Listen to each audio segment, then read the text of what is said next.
Uptime services really has three primary components or phases. So phase one is really all about getting the equipment out of our factory in a mint or pristine condition to ensure performance at the well site. And so this includes using our dynamometer setup and our various flow loops and electrical tests to really ensure your equipment is 100% when it leaves the shop and ready to go.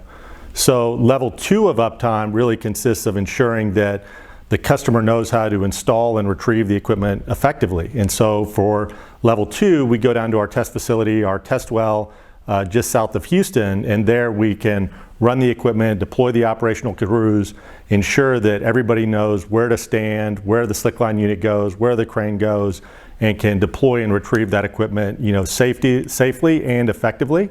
And this also ensures a higher degree of reliability so that any installation mistakes are basically, we wring those out before going to the actual job site.